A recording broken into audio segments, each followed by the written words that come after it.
Olá, amado, seja muito bem-vindo ao canal Bíblia em Ação.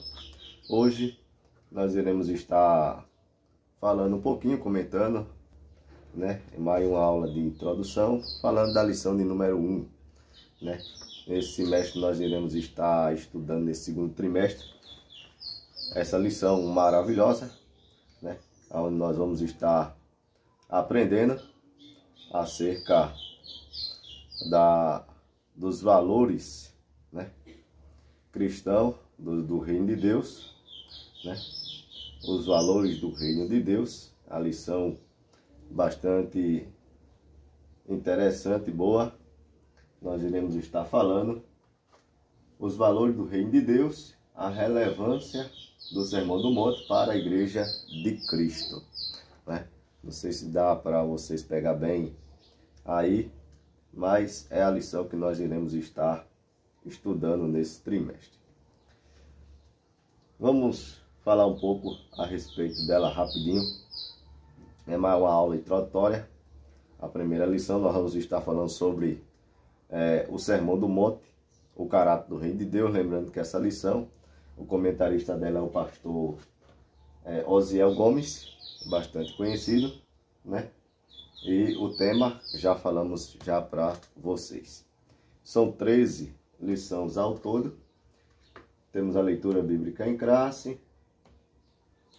Nosso textuário dessa lição diz o seguinte: Bem-aventurados sois vós quando vos injuriarem e perseguirem e mentindo disserem todo mal contra vós por minha causa. Mateus 5:11.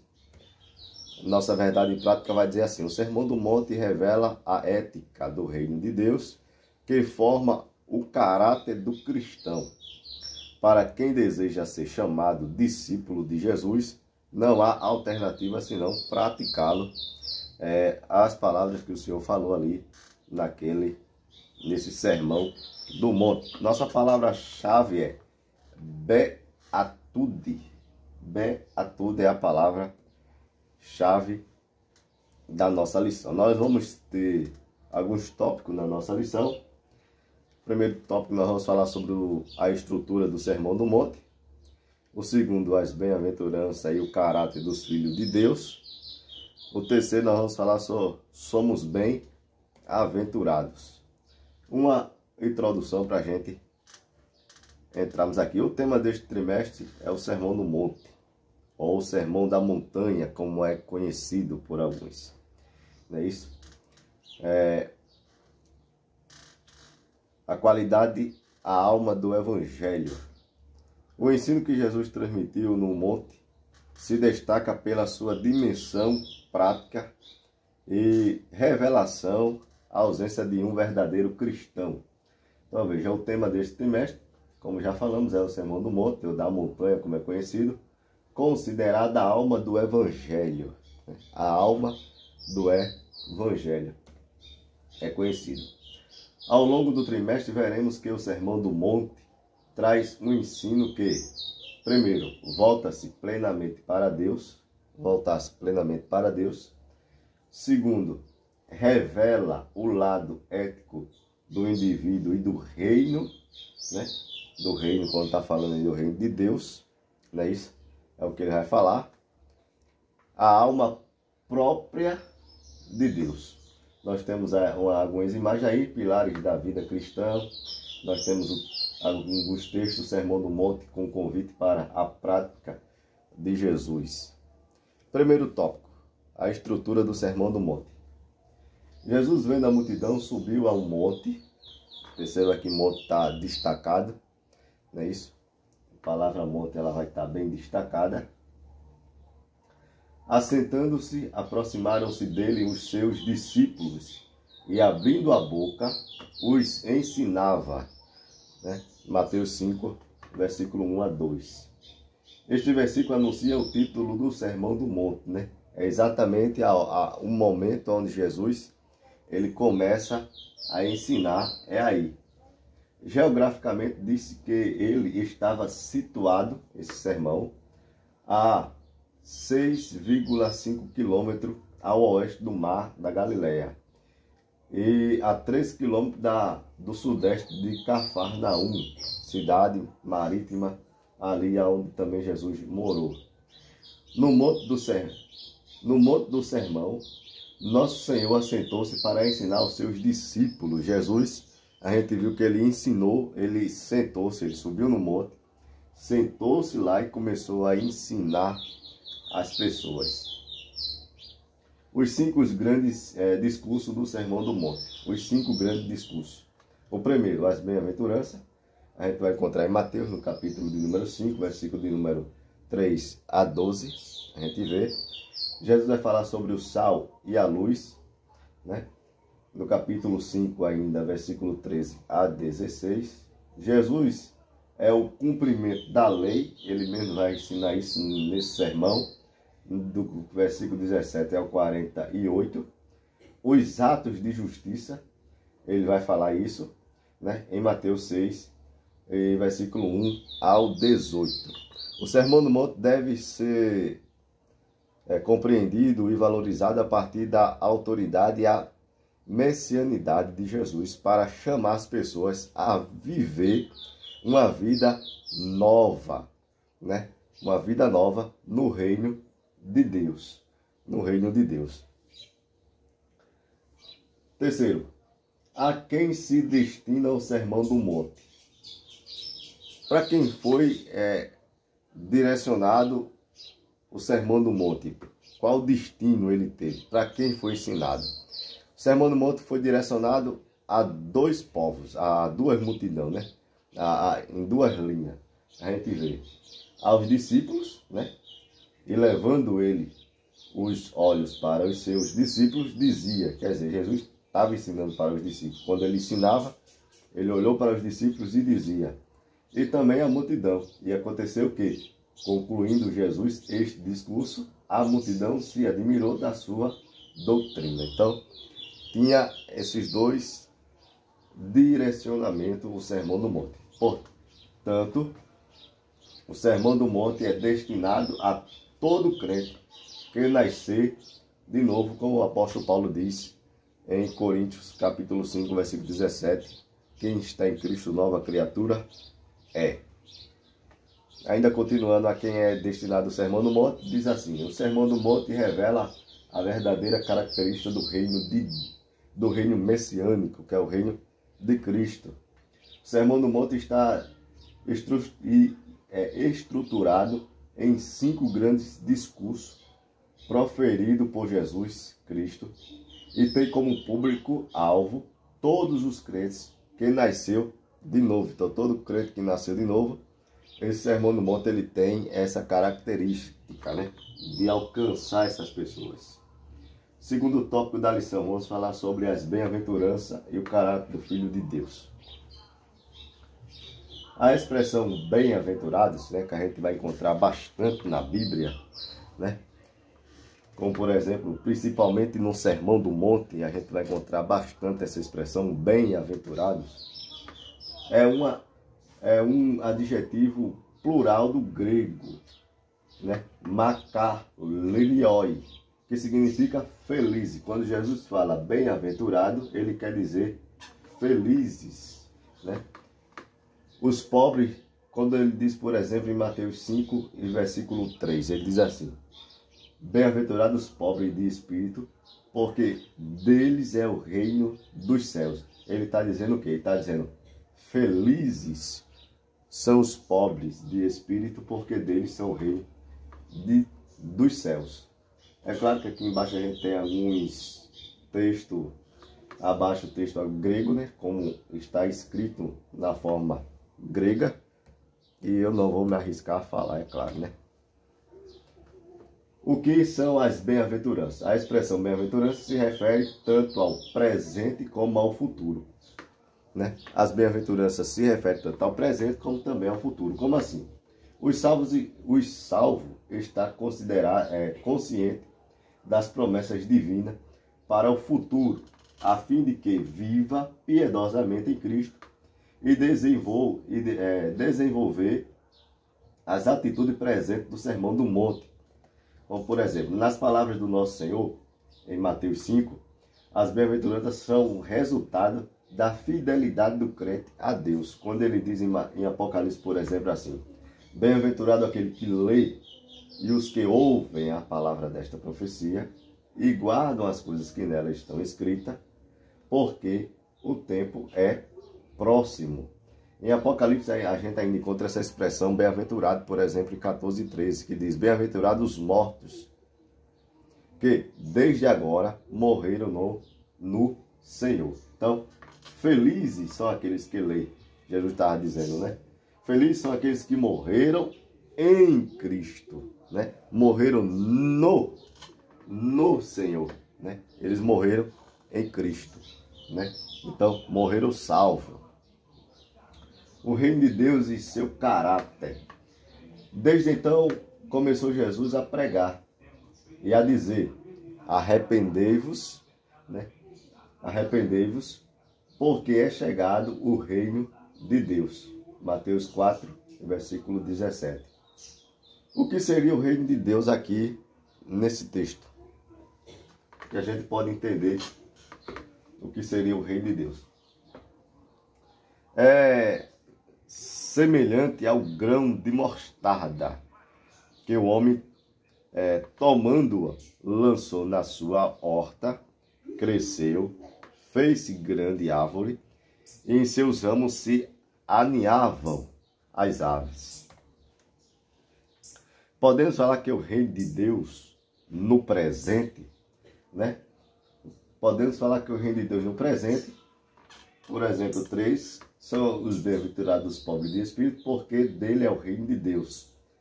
12:27, mas se eu expulso os demônios pelo Espírito de Deus, logo é chegado a vós o reino de Deus.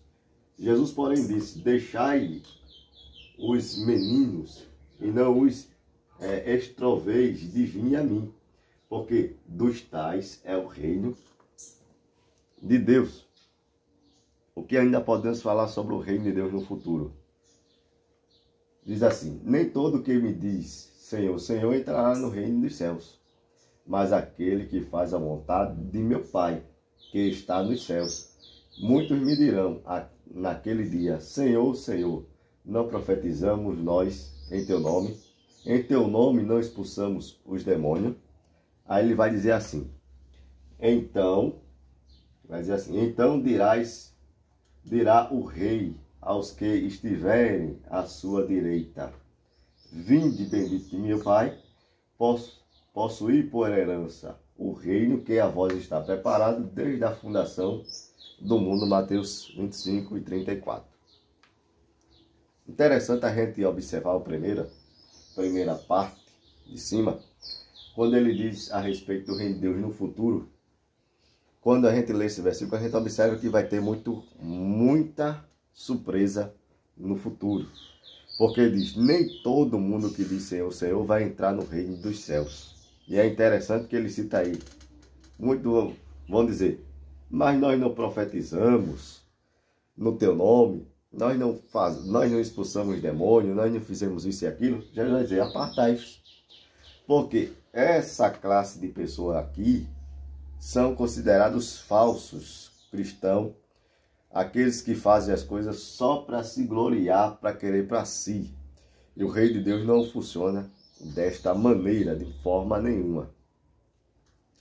A expressão o reino de Deus declara, primeiro, a soberania de Deus, o governo de Deus e o reinado de Deus.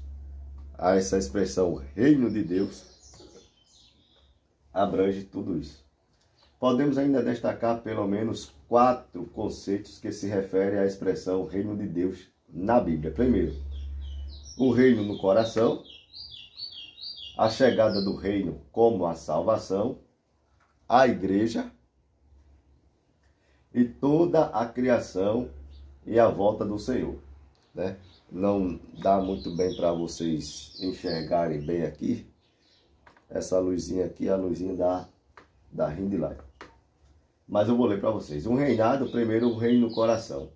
Um reinado que ocorre dentro do coração da pessoa, né? Que se rende à soberania de Cristo. Quando podemos falar de reino de Deus, essa expressão, Cristo ele tem que primeiro reinar no coração. Fala do reino, Jesus reinando em nosso coração. Jesus reinando como forma de salvação. Quando a gente aceita Ele como Salvador, Ele passa a reinar. A igreja é vista como a expressão do reino de Deus, por exemplo. A igreja é o reino de Deus aqui nesse mundo. E toda a criação e a volta do Senhor, como a gente viu aí. Mateus 5, versículo 1 a 12, destaca 8 qualidades que formam o caráter dos súditos do reino de Deus. Vou citar os 8 só citando. O quebrantamento, choro, mansidão, retidão, que é justiça, misericórdia, pureza, pacificação, a perseguição por causa dos valores do reino. Ao praticar essas qualidades do reino, seremos chamados bem-aventurados, seremos chamados felizes. O cristão que ele pratica quebrantamento, choro, é manso, pratica retidão, é misericordioso, é puro, pacificador e é perseguido por causa do reino de Deus. Então, esse cristão é um cristão feliz. Você pode observar que eu não estou comentando muito a respeito para não tomar muito tempo, né? E hoje é mais uma aula só apresentando o conteúdo para vocês. Na próxima, a gente vai estar entrando em si mesmo, na lição. A síntese do segundo tópico. Cada bem-aventurança é um traço do caráter que quem vive os valores de Deus. Vamos por último. Somos bem-aventurados. Salvo em Cristo, o seguidor de Jesus vive a beatude do Sermão do Monte de maneira bem-aventurada. O que é beatude aí?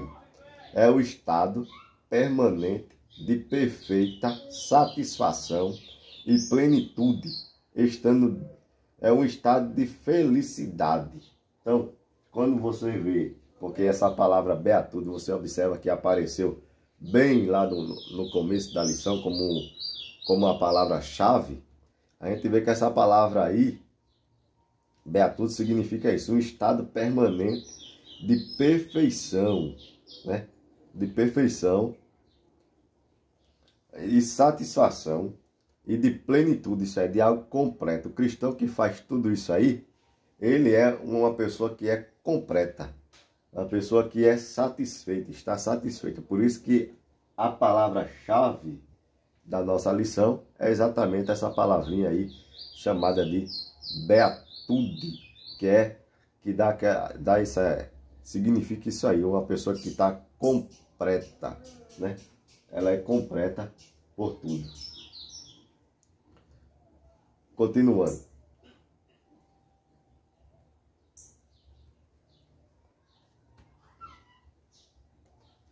A beatude ocorre porque o discípulo de Jesus desfruta do favor de Deus e manifesta a atitude que mostra coerência com a ética do reino de Deus. Como, por exemplo, o cristão que ele pratica isso aí, o cristão que ele é salvo, ele é o quê? Ele é humilde. Ele pratica a humildade, mansidão, retidão, misericórdia, pureza, pacificação e perdão. O cristão ele tem que ter essas qualidades, né?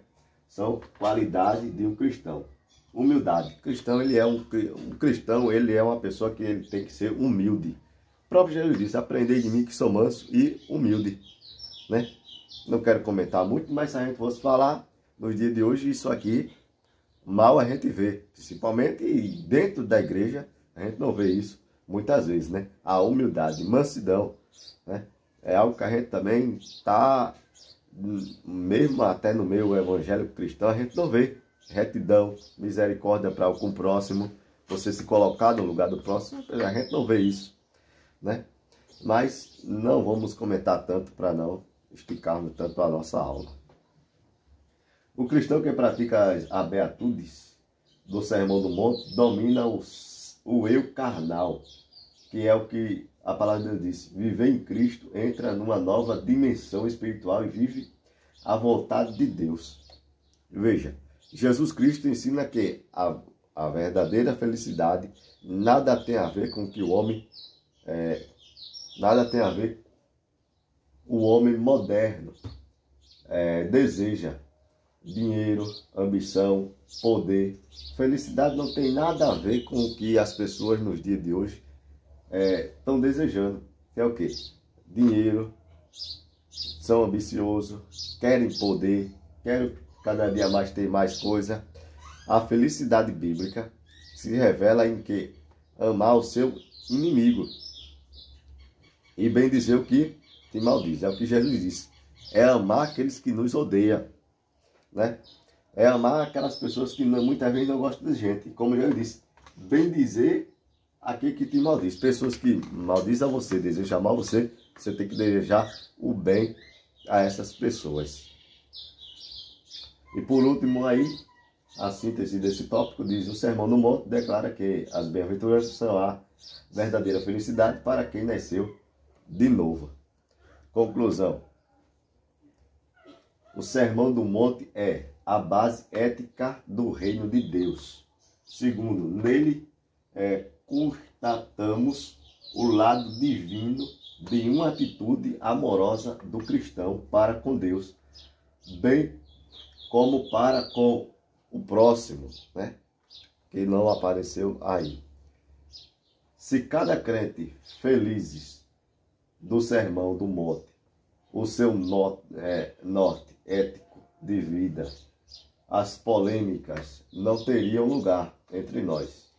Não haveria espaço para meras opiniões intelectuais, visto que a propósito deste sermão é que cada crente venha ser um fiel adorador do nosso Senhor e Salvador Jesus Cristo. Ok? Revisando o conteúdo, a gente viu aí a introdução e tudo mais. Então, ficamos por aqui na nossa aula hoje, para não esticar muito. Na próxima a gente vai resumir mais ainda e comentar mais, né? Vamos ler pouco e comentar mais. Mas hoje é uma aula mais para vocês entenderem o conteúdo que nós iremos estar estudando nessa primeira lição, ok?